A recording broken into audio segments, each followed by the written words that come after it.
Assalamualaikum warahmatullahi wabarakatuh. Halo teman-teman, selamat datang di podcast bijak bersama Dinu yang membahas isu kesehatan mental dan psikologi dengan bijak.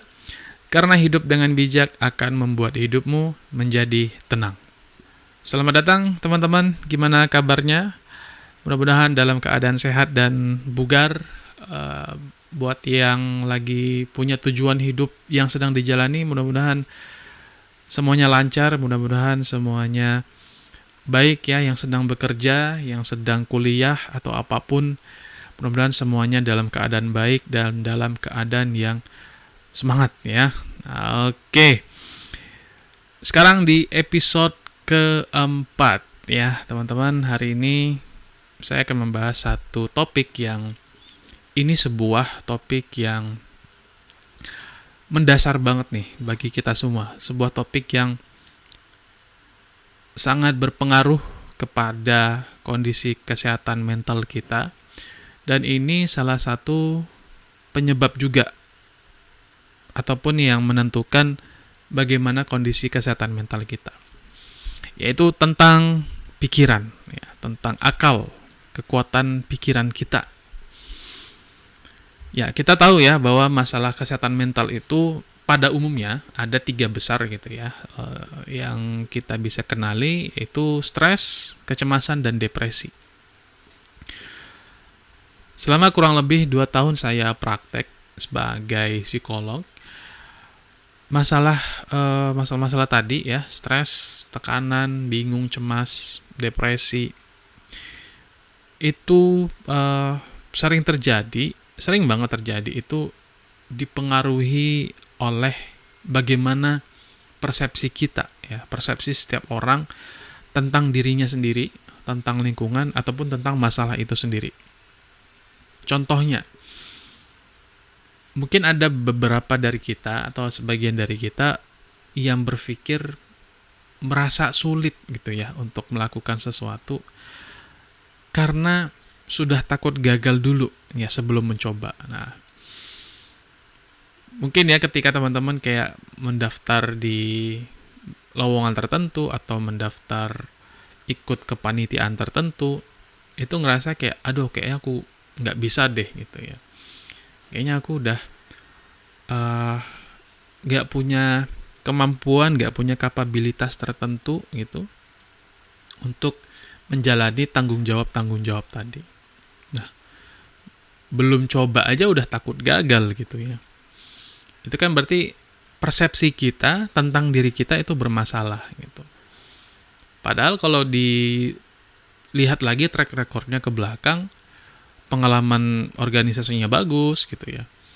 Banyak dan pengalaman pekerjaannya udah cukup lama gitu.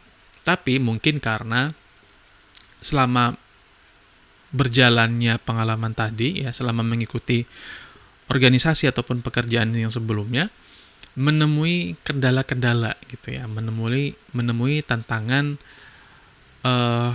yang kesannya itu karena kelihatannya buruk terus gitu ya. Jadi terbentuklah mindset bahwa untuk kedepannya saya pasti akan gagal terus gitu ya.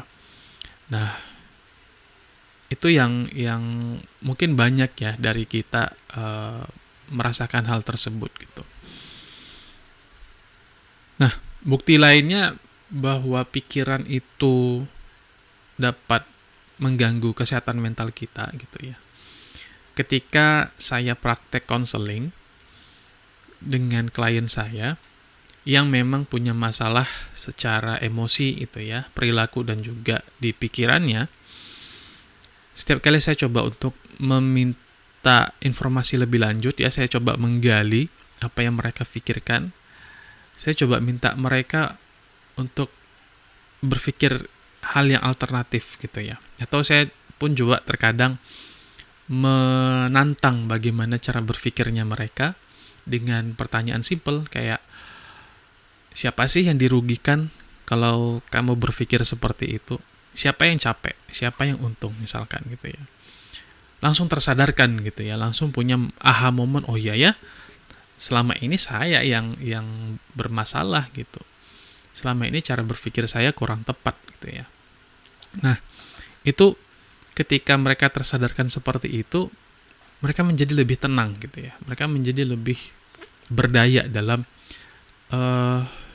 melakukan sesuatu. Nah, itu artinya pikiran kita itu sangat powerful, teman-teman. Sangat luar biasa gitu.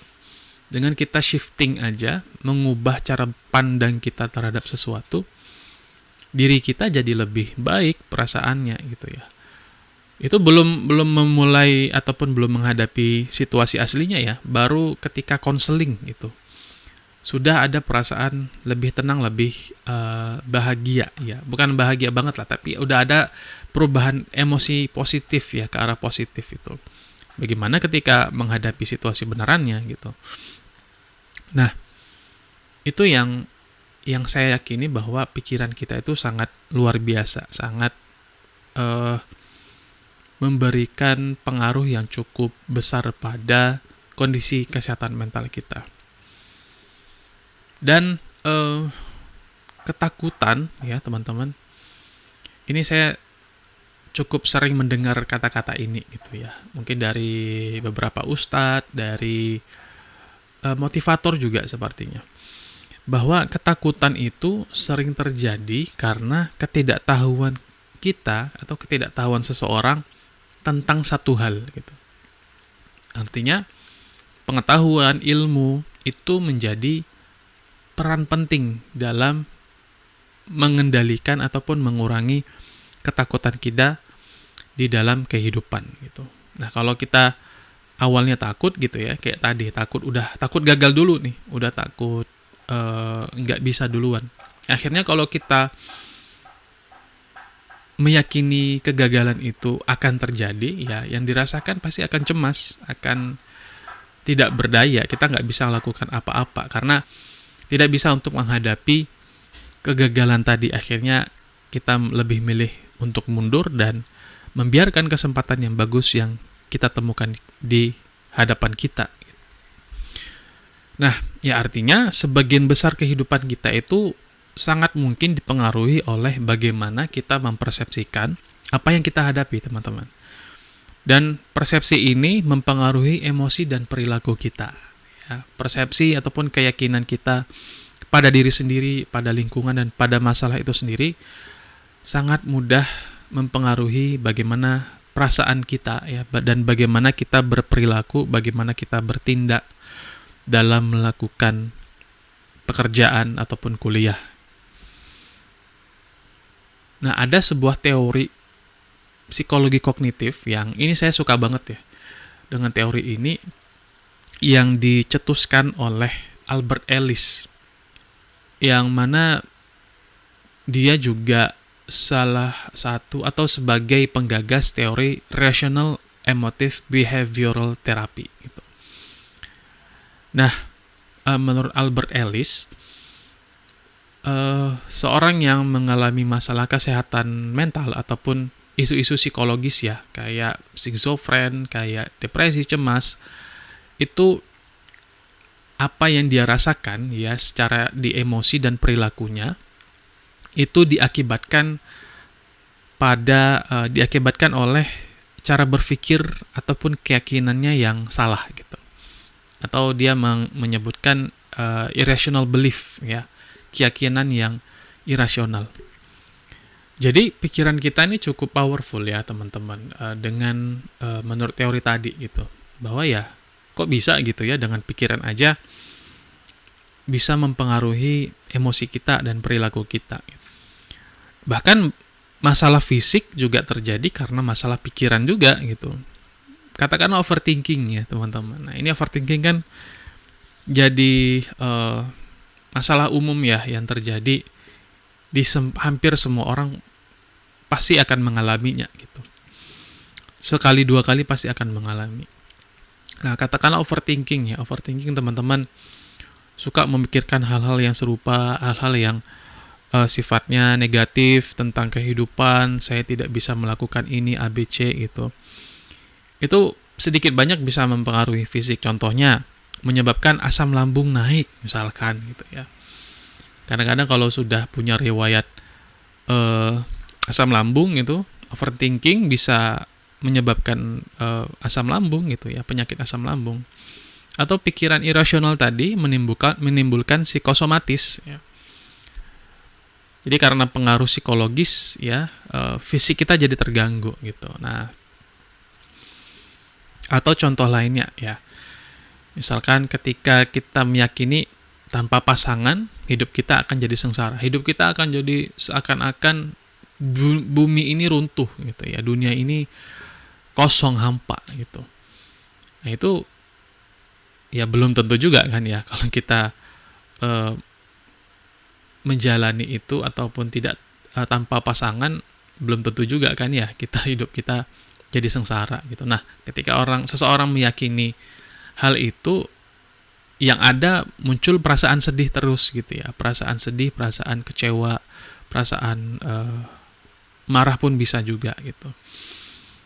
Nah, jadi itu ya pengaruh pikiran terhadap emosi dan perilaku kita. Nah, pertanyaan selanjutnya, kenapa bisa seperti itu? Kenapa pikiran bisa mempengaruhi emosi dan perilaku kita? Teman-teman sadar nggak sih, kalau kita ini sering banget membuat kesimpulan-kesimpulan.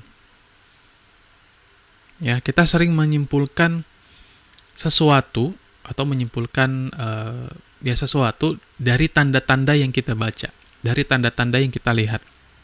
Sebagai contoh, karena nilai saya 50 selama 3 kali berturut-turut di mata pelajaran atau mata kuliah yang sama, artinya saya bodoh gitu. Mungkin ada yang menyimpulkan seperti itu. Lah, ketika sudah menyimpulkan bahwa saya ini bodoh gitu ya, terus kalau sudah bodoh, nanti nggak bisa kuliah misalkan, atau nanti nggak bisa kerja, lalu nggak bisa sukses, lalu menyimpulkan bahwa nantinya saya tidak bisa ngapa-ngapain ya. Akhirnya penyebabnya adalah kita jadi sedih ya, kita jadi lemes, badannya itu kayaknya nggak semangat terus gitu. Akhirnya karena sudah kadung lemes duluan, jadinya nggak mau belajar, jadinya nggak mau pergi sekolah, jadinya nggak mau kerja. Dan akhirnya ujung-ujungnya menyimpulkan bahwa secara umum hidup saya sengsara, hidup saya hampa, hidup saya ini bagaikan bumi yang sudah runtuh begitu, atau dunia saya sudah runtuh gitu. Nah, dengan sering menyimpulkan seperti itu, muncullah berbagai macam jenis irrational belief tadi ya. Akhirnya muncul keyakinan-keyakinan yang tidak rasional ya. Salah satunya ini meyakini bahwa akan terjadi sesuatu yang tidak baik dalam kehidupan kita gitu.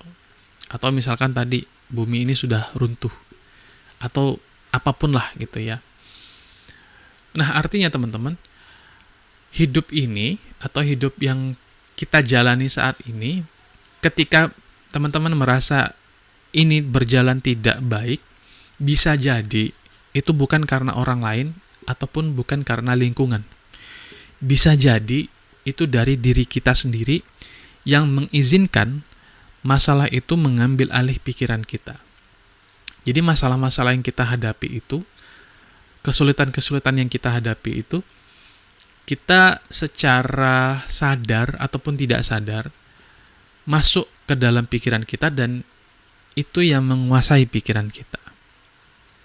Nah, ketika kita membiarkan masalah itu menguasai diri kita, kan di situ artinya kita tidak punya kontrol, kita tidak punya kendali atas pikiran ya. Nah, padahal sejatinya setiap manusia itu bertanggung jawab atas dirinya sendiri. Kita tuh bertanggung jawab loh teman-teman ya, aslinya. Pada keputusan, pada diri kita sendiri. Bagaimana kita merespon sesuatu, bagaimana kita berpikir tentang sesuatu, kitalah yang bertanggung jawab. Bagaimana pilihan atau apa pilihan yang kita pilih gitu. Kita mau merespon sedih, senang, kita mau merespon dengan sikap seperti apa, itu tergantung kita teman-teman. Sama juga dengan pikiran, kita bisa mengendalikan pikiran kita, dalam menyikapi satu hal gitu. Dalam melihat bagaimana masalah ini seharusnya diselesaikan. Bukan sekedar membenarkan apa yang kesimpulan yang sudah teman-teman buat tadi, tanpa melihat variabel-variabel lain yang itu bisa meniadakan ataupun menghilangkan pikiran negatif tadi. Nah, itulah artinya persepsi kita ini membentuk realita kita artinya gitu ya. Persepsi kita, bagaimana kita melihat sesuatu, ya persepsi kita tuh sangat-sangat mungkin membentuk bagaimana kita melihat dunia, bagaimana cara pandang kita terhadap dunia. Nah, bahkan ada sebuah quotes ya, atau sebuah pemikiran filosofis yang ini mungkin teman-teman sangat sering dengar gitu ya. Yaitu musuh terbesar kita adalah diri kita sendiri. Coba. Nah, itu kan menggambarkan artinya diri kita sendiri yang sering kali menjadi penghalang untuk perubahan diri kita menjadi lebih baik gitu. Diri sendiri ini yang sering kali menjadi pengganggu gitu ya dalam menjalani kehidupan, dalam menghadapi masalah gitu. Dan diri kita sendiri yang menentukan bagaimana kehidupan ini berjalan dengan baik, bagaimana caranya, bagaimana kita menjadi bahagia pun ya tergantung diri kita sendiri mau melakukan atau tidak, mau merubah atau tidak. Nah, lalu apa yang perlu dilakukan ya untuk menjaga mindset kita dari pikiran-pikiran negatif tadi? Mungkin ada yang bilang gitu ya, kalau lagi emosinya terganggu gitu, lagi sedih, mau mikir aja susah gitu ya. Ya memang itu realitanya memang benar seperti itu. Kalau lagi emosinya lebih dominan daripada pikirannya atau ya akalnya gitu ya, memang agak susah untuk berpikir. Nah, memang tahap pertamanya kalau memang emosinya sedang memuncak, yang perlu dikendalikan memang emosinya dulu. Ditenangkan dulu dirinya, ditenangkan dulu dengan relax ya. Baru setelah itu teman-teman latihan untuk menjaga mindsetnya gitu. Nah, ketika teman-teman sudah relax, sudah tenang, kondisinya sudah lebih stabil, barulah teman-teman latihan dengan cara-cara berikut ini gitu.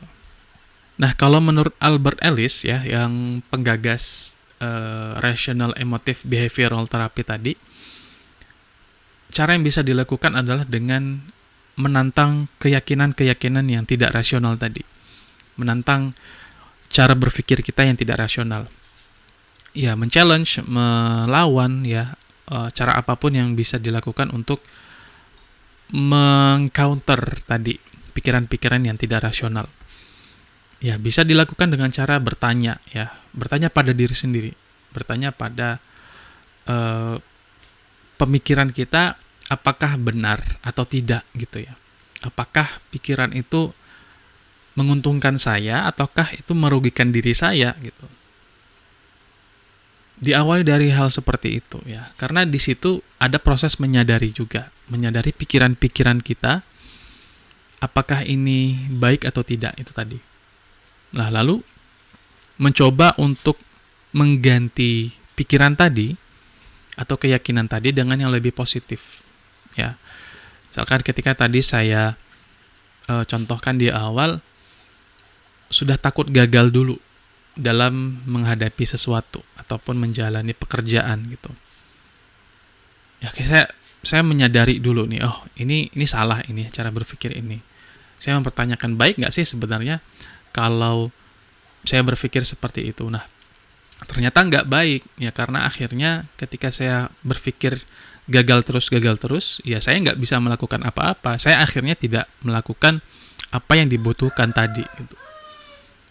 Nah, kalau sudah seperti itu, ya saya lawan pikiran tadi dengan berpikir, ya bismillah bisa gitu ya. Bismillah, gagal itu bagian dari proses misalkan. Itu kan salah satu pikiran positif ya, keyakinan positif.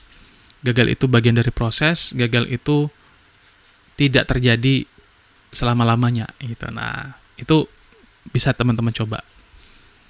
Baru ditambah lagi dengan positif self-talk gitu ya. Kita berbicara ke diri sendiri hal-hal yang positif ya. Berbicara hal-hal yang baik-baik gitu. Dan tentukan tujuan hidup ya. Kadang orang bingung mau ngapain ya karena nggak punya tujuan gitu. Dia mau ngapain sih dalam kehidupan gitu ya. Takut, bingung ya karena nggak punya tujuan tadi.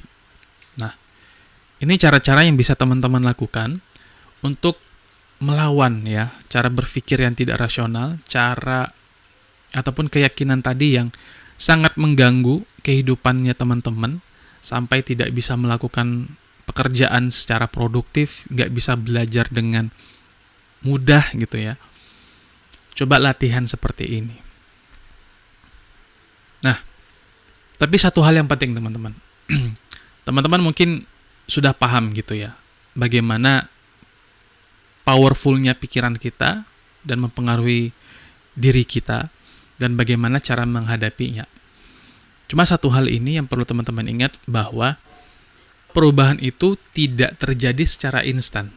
Tidak bisa dengan satu jentikan jari teman-teman langsung berubah 180 derajat, itu nggak bisa. Mungkin saja teman-teman selama 1 minggu mempraktekkan cara berpikir yang lebih positif, ada terjadi perubahan positif gitu ya. Bisa jadi seminggu aja gitu, tapi seminggu kedua teman-teman kok merasa kok tidak ada perubahan gitu ya. Nah, disitulah perlunya proses latihan, perlunya disiplin dan latihan yang konsisten. Setiap hari, setiap menghadapi kesulitan dan sepanjang hidup. Karena kalau ya di teori aja gitu ya, teori terapi untuk kognitif aja, yang saya ketahui itu psikolog dan kliennya itu harus bertemu setidaknya itu 10 atau 5 sampai 15 pertemuan deh, untuk memang memantapkan cara berpikir yang lebih positif gitu. Nah, jadi itu dengan bantuan profesional aja sebanyak itu pertemuannya, itu bisa beberapa bulan ya waktunya gitu. Apalagi teman-teman melakukannya itu sendiri gitu. Nah, jadi tetap latihan, tetap konsisten dan disiplin pada cara-cara yang sudah teman-teman ketahui ya. Bisa dari podcast ini, bisa dari self-help book yang teman-teman dapatkan, atau dari manapun pengetahuan atau ilmu yang teman-teman dapatkan di luar sana. Lakukan itu secara konsisten, positif, dan yakinlah ya, insya Allah ke depannya akan ada hal baik yang teman-teman akan dapatkan. Mau kapanpun itu, tapi yakinlah bahwa hal baik itu akan datang. Oke, itu teman-teman ya, bagaimana powerfulnya pikiran dan keyakinan kita sebagai manusia itu mempengaruhi kesehatan mental kita. Kalau capek ya dalam menghadapi perubahan, dalam menjalani proses perubahan tadi ya, dari yang dulunya berpikir negatif ke yang positif, ngerasa capek, ngerasa lelah, ataupun kayak tidak ada perubahan sama sekali mungkin ya, itu nggak apa-apa, itu masih wajar, itu sangat wajar banget lah. Tapi yang perlu diingat, jangan berhenti, tetap konsisten meskipun satu langkah kecil.